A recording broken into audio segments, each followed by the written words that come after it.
আজকে তো ঘুম থেকে ওঠার পর থেকেই দেখছি বৃষ্টি, তো ভাবলাম আজকে খিচুড়ি খাবো আর গরুর মাংস খাবো, যেই কথা সেই কাজ। তো আজকে বাসায় লেটকা খিচুড়ি রান্না করছি বা পাতলা খিচুড়ি রান্না করছি। গরুর মাংসের ঝোল করে রান্না করব আলু দিয়ে, যাতে এই খিচুড়ি খেতে পারি। আচ্ছা, এই লেটকা খিচুড়ির সাথে কিন্তু পাতলা করে গরুর মাংসের ঝোল দিয়ে লেবু দিয়ে মেখে খেতে অনেক মজা লাগে।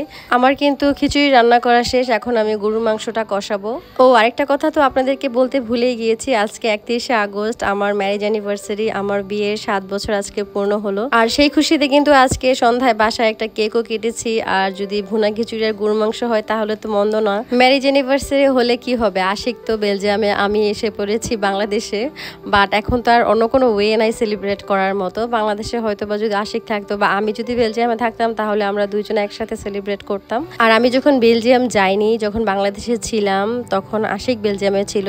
আমার বিয়ের প্রায় 6 বছর পরে আমি বেলজিয়াম গিয়েছি। তো ওই সময়ে আমরা অ্যানিভার্সারি কীভাবে পালন করতাম, জাস্ট ফোনে ভিডিও কলে থেকে কেক কাটতাম, দ্যাটস অল। আমি ওইভাবেই এখন আবারও আমার অ্যানিভার্সারি উদযাপন করেছি। আর আমার সেই দিনগুলোর কথা খুবই মনে পড়ে গিয়েছে।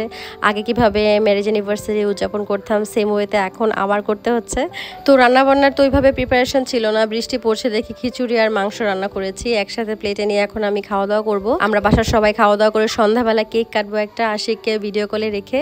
তো আজকের খিচুড়ি আর গরুর মাংস রান্নাটা তো অনেক মজা হয়েছে। আমার নিজেরও অনেক ভুনা খিচুড়ি প্লাস গরুর মাংস খেতে ভালো লাগে। আর এখানে যে লেটকা খিচুড়িটা আছে বা পাতলা খিচুড়ি, সেটা কিন্তু গরুর মাংসের ঝোল দিয়ে একটু আলু দিয়ে বেশি করে রান্না করে খেতে কিন্তু খুবই মজা লাগে। আমি তো আজকে খুবই মজা করে খিচুড়ি আর গরুর মাংস খেয়েছি, দুপুরে লাঞ্চ করেছি। আর সন্ধ্যাবেলা আমি আমাদের যে লোকাল মার্কেট আছে সেখান থেকে একটা কেক আনিয়েছি, এর থেকে ব্যাটার কেক ছিল না। আর আমি যেহেতু বেলজিয়াম থেকে এসেছি, আমার বোনের ছেলে মেয়ে, আন্টির ছেলে মেয়ে সবাই কিন্তু আমরা এখন একসাথেই আছি, সবাই একসাথে অনেক সুন্দর সময় পার করছি। তো আমরা একসাথে আজকে কেক কাটবো। আশিককে ভিডিও কলে অলরেডি এনেছি।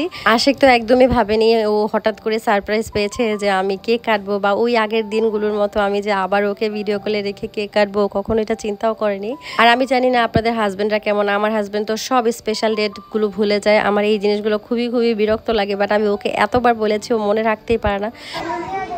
Happy marriage anniversary Sadia and Ashiq. Thank you.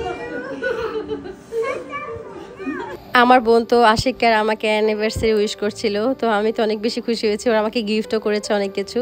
যাই হোক, আশিক ডেটগুলো ভুলে গেলেও কিন্তু আমি ভুলি না, আমার সবগুলো স্পেশাল ডেট মনে রাখে। আমি ওকে ভিডিও কলে রেখে সুন্দর মতো দুজন একসাথে কেক কেটেছি, সুন্দর একটা স্পেশাল টাইম আমার ফ্যামিলির সাথে এনজয় করেছি। বাট আশিককে ভিডিও কলে রেখে সবকিছু এনজয় করেছি একসাথে সবার সাথে। আমার জামাই তো সব স্পেশাল ডেটগুলো ভুলে যায়, তারপরও ওকে আমি কোন সময় এগুলোর জন্য দোষারোপ করি না, কারণ কি অনেক ব্যস্ত থাকে, ছেলে মানুষ জব করে বা সব কিছু নিয়ে ব্যস্ত থাকে, অনেক টেনশনে থাকে। এইসব ডেটগুলো যে মনে রাখার মতো তা কিন্তু না, তারপরেও যদি মনে রাখতো এটা আমার জন্য প্লাস পয়েন্ট ছিল।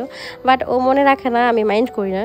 আবার আমি যখন ওকে মনে করিয়ে দিই আজকে তো আমাদের ম্যারেজ অ্যানিভার্সারি বা ম্যারেজ ডে, তখন ও একটু গিল্টি ফিল করে যে ও মনে রাখতে পারে না। আসলে ওরও আমি দোষ দিই না। যাই হোক, আমাদের তো সুন্দর একটা সময় পার হয়ে গেল। আমরা ফ্যামিলিতে আমরা কেক কেটেছি, অনেক এনজয় করেছি, আশিককে ছাড়াও অনেক মজা করেছি।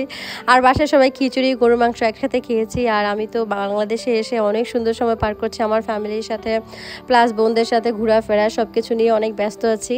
বাংলাদেশে আপাতত একটা সমস্যায় ফেস করছি, সেটা হচ্ছে গরম। রুম থেকে বের হলেই, এসির নিচে থেকে বের হলে আমার মনে হয় যে শরীরের মধ্যে পুড়ে যাচ্ছে, এরকম একটা ভাব হয়। সেজন্য বাহিরে গেলেও শান্তি পাই না। বাট বাসায় যতটুকু এনজয় করা যায় সেভাবে নিজেদের মধ্যে আর কি এনজয় করছি। তো বাসায় যে বাচ্চারা ছিল সবাই কেক খেয়েছে, আমিও একটা কেক নিয়ে সুন্দর মতো খেয়ে নিচ্ছি। কেকটা দেখতে না যতটুকু ভালো ছিল, খেতে তার থেকে বেশি ভালো ছিল।